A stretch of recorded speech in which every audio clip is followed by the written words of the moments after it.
Sheldon, have you ever met Deana Craighead? Yes, we have met Okay, before. good. Because Hello. I always want you to know, Yes. people in our community, you know good stuff, Deana. Well, I mean, I You know. try. No, I try. you know I good try. stuff. No, it's You're- good to be back. Well, we're glad you're here. The Panhandle-Plains Historical Museum always has some really great exhibits. And Bugbee is one of my faves. And his works and his, I mean, y'all have a whole collection, but it's not just about, it's other artists too. It is. So this exhibition is titled Proximity. So it is a couple of Bugbee pieces, but it is landscapes, portraits, still life, some abstractions. It's really a deep dive on paintings from the collection, but things that aren't typically seen in the gallery. So a lot of things that don't often get exhibited, so kind of rarely seen works. You talked about Bugbee. Two of the pieces that are in the exhibition, one is a small portrait of one of his family members. Her name is Lorraine Bugbee, and it's this tiny little portrait of a lady in a blue dress. And it's not the traditional Western cowboy kind of horse and rider kind of painting, but it's still very much indicative of who he was. So. This is going to be good. Yeah.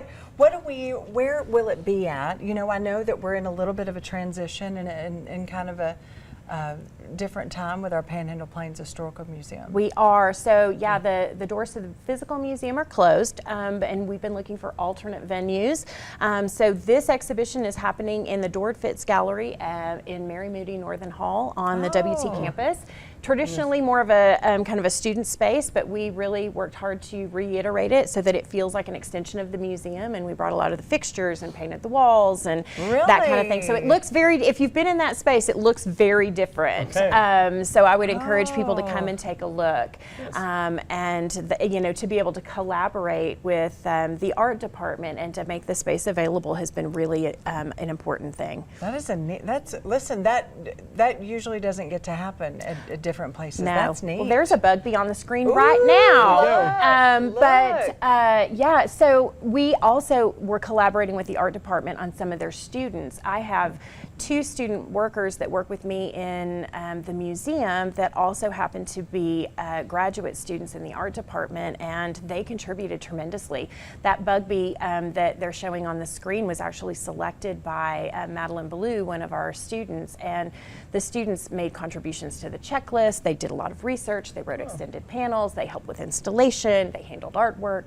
They were really integral to the process. So. And that's really cool. And so kind of talk about that a little bit, because like I said, of course, an unfortunate situation that the doors to the museum are closed, but you've really had a lot of great things. You know, you've collaborated with the Amarillo Museum of Art. Now you're doing this, there in Mary Moody Northern Hall. I mean, just talk about that, having that spirit of collaboration, like I said, the new connections that you've been able to build as, the organization that you are, and like I said, connect with some great people. Yeah, no, it's been really wonderful to see the way our community has responded. We are first and foremost a community organization, and my goal has been to put as many works as possible in front of the public and to continue to give people access to the artwork. And so everybody has been so wonderfully supportive, and we've been able to collaborate with the art department, which isn't a new collaboration. I mean, we've always worked with them. We've always been accessible and had that kind of crossover, but to really be able to solidify it has been not only a wonderful experience for us and our members, but also for our students and our community and the university. Yes. And so when can people come and check out this exhibition? It is going to be open every weekday from 9 to 5, Monday through Friday, in that Mary Moody Northern Hall. And it'll be up for about 2 months. It'll be up through the end of October. Oh, good. Yeah. Good, Yeah. good. Yeah, nice long run. And it's a totally different interview. There's some things coming up I know that y'all will be wanting to do. How do we still have a list of events and still have things? I want people to get to stay connected with the museum. Yes, well, our administration has been trying to be very vocal and transparent about the things that are happening. I know our education team is gearing up for taking things out to our school kids and going out into the community.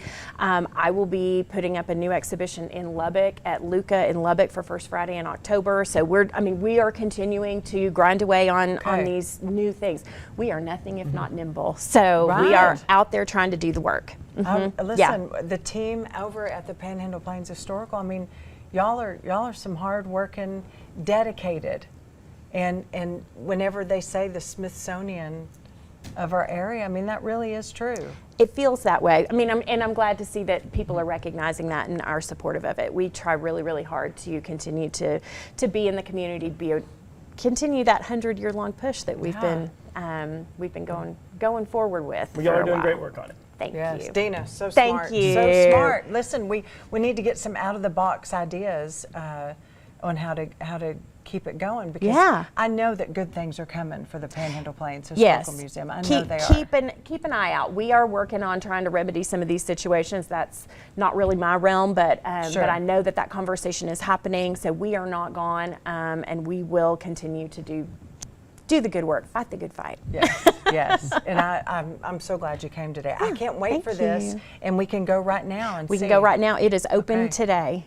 I love Bugbee, and Sheldon. I'm gonna have to tell y'all about you. You will love his works and his wife's, and there's other ones. I just get on Bugbee. But we have a huge collection of Bugbee, and I might know somebody that can help make it available to you. There we go.